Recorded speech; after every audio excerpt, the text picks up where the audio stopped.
is how to lose weight successfully and detox simultaneously.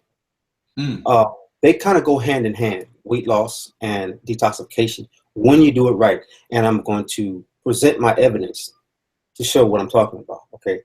To lose fat consistently, you have to have some sort of idea of how the body works and its processing of fats.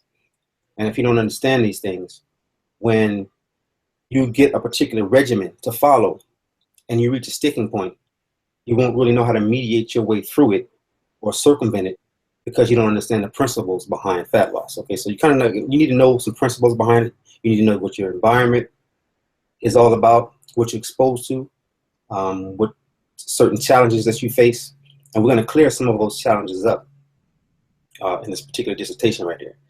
So what people need to know first off is the body won't burn a significant amount of fat, at least in the adipose tissue, until the glycogen stores in your liver are depleted. So if you still have glycogen stores in your liver, your body is going to be in a mode to where it breaks down its own amino acids in order to fuel it along with the glycogen that you intake, okay? So what you have to do is you have to deplete the liver if you want significant fat loss. Now, you'll achieve some otherwise, but it will be real inconsistent and it will be real, very slow. And you will definitely reach a plateau a lot quicker, okay? But again, I'll explain all that later. Some of the reasons weight loss can be hard is because of toxin buildup in the body. So when you're losing fat and you're detoxing or you're ridding your body of these toxins, it's kind of a 2-for-1 punch. If you lose weight or if you lose fat at an accelerated rate, which frees up these toxins to be released from your body, because a lot of these toxins interfere with the metabolism. And we'll go into the science behind that, as well as how your body stores fat, whether there's a high proliferation or low rate proliferation. A lot of these toxins that we're exposed to, and a lot of us, most of us, if not all of us, are, again, which we will show, prevent and sabotage our efforts to lose weight. So it's not always about a lack of diligence or the wrong regimen. Sometimes it can be these environmental factors that we'll discuss that hurt and hinder you. And they're everyday toxins that we come across every day that can have these effects that can change your very metabolism. So we'll get into it a little bit, okay? So we'll get into a little biology. The carbohydrates you eat are converted to glycogen. And if you're constantly eating carbs while trying to, say, perform cardio exercises or doing sports, even after a day of fasting, your body is breaking down its own muscle along with the glycogen that you're intaking in, and along with whatever fat you're intaking, okay? These first few days, the liver still has glycogen, so it's going to curb any real progress you have in terms of real fat burning. Okay. Now, after 36 hours or 36 to 48 hours, when the liver is completely depleted of glycogen, it has no more carbohydrate fuel to fuel the body. It then goes into the ketosis mode, the fat burning mode, the ketosis state. And now it was using fat as its primary fuel source. That's all it's looking for. Okay. It has been signaled, and all of the enzymes have been built up to let the body know. And that's basically what happens. The enzymes build up to give the body a feedback to let it know, hey, you got no more glucose, go to the fat stores. And it goes directly to the fat stores. And this is when you're in ketosis, okay? And the trick is to do this without burning yourself out, okay? Because once ketosis kicks in, you can intake a little bit of carbs, but you have to make sure you don't go past that threshold to where your body starts to store glycogen. Then you sabotage and you stop the ketosis. All right, the liver usually uses glycogen stores to fuel the body.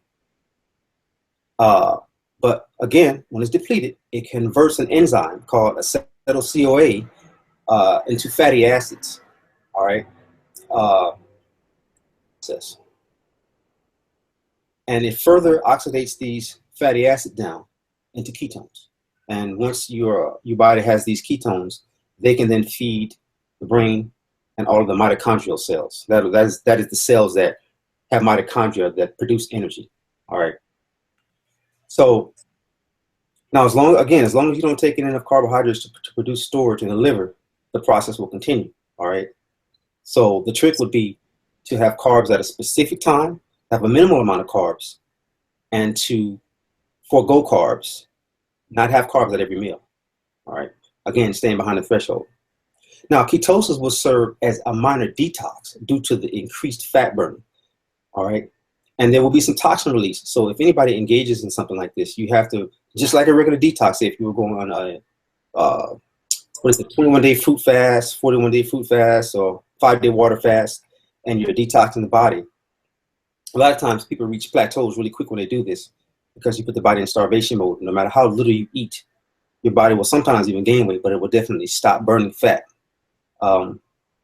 because there's no demand put on the body in that case.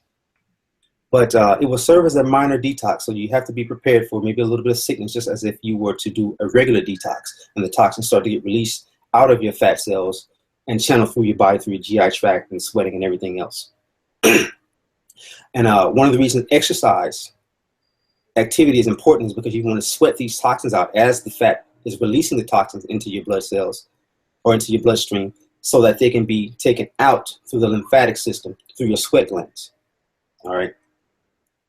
The skin is the quickest major detoxifier that you have. So if you're doing a lot of sweating while you're losing weight, you're doing a heavy detox, much heavier than would be done through your GI tract, your intestinal system, so on and so forth like that, or through your lungs, through respiration.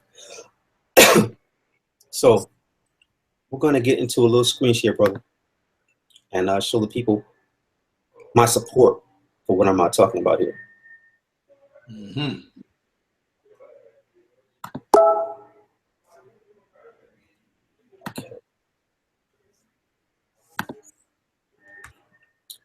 This is a report from a Dr. George Yu,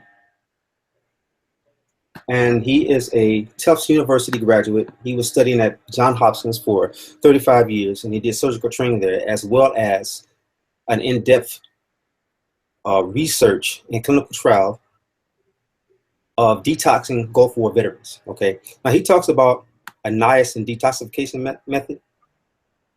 I don't really want people to focus on the niacin. If you want to research that and use that as a part of your detox method, you know, of course, it's up to you. He speaks later on down here that the detox or the niacin works through a,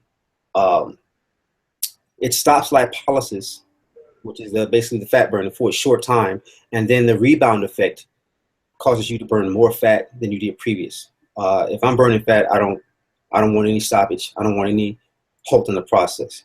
So, but I'm going to go to this his introduction really quickly, and again show the toxic levels that we have in our bodies and how they are disposed of through weight loss. So how you can do these two things simultaneously, and the importance of it all as well. The average person is likely to have more than 500 to 1,000 times higher levels of toxic chemical in the fat compartment of their bodies, which includes all fatty adipose tissues, brain, and lipids in the blood, than what is revealed in their blood serum. A simple way to detoxify more correctly, to mobilize and eliminate, is to optimize your lean body mass, because most of the toxins are fat soluble and are released when the fat is burned for fuel or energy to maintain the body functions. Certain toxic chemicals, such as DDE, which is a metabolite of DDT, is consistently about 1,000 times higher in fat than the blood serum levels in the average person, whether you have been directly exposed or not. Now, I want the people to know that this DDT and DDE are not just the only toxins that we're exposed to. We'll go into this later and show that we're exposed to many, many more. Okay, nobody's immune from this. The commonly used term detoxification is the mobilization and elimination of toxic chemicals either through your skin and or GI tract, which are the two organs that have the largest surface areas compared to other organs. Okay, other organs also assist in the elimination process, but they're slower. A safe and effective way to detox is use a combination of niacin, exercise, sauna therapy, and any instrument to generate heat and promote sweating. Now, again, the niacin, that's not my focus here. The general prerequisites, though, that everyone needs are the exercise. You don't necessarily have to do sauna therapy, but you need to produce sweating. So that's done through the exercise. The reason that he has sauna therapy here is to induce the sweating. And any instrument to generate heat and promote sweating. There it is. So I use the cayenne extract. People feel free to use cayenne pepper. Just be aware of the indigestion and maybe the stomach burn. The extract that 4 Cycles of Life has eliminates the burn because it's, of course, an extract. So that's my purpose for using it, or my reason for using it. But just take note that the exercise is a necessity. You cannot fast and not exercise. And I know that fasting depletes the body of a lot of energy, but you have to circumvent that. This is what I'm talking about people really having to know how to do this. It's a science to it. Okay. So if this information has helped you in any way or you found it valuable, don't hesitate to subscribe. Also, for consultations, go to lessons101store.com, navigate down to the health consultations link, and from there it will take you to our health library page where you can receive a consultation.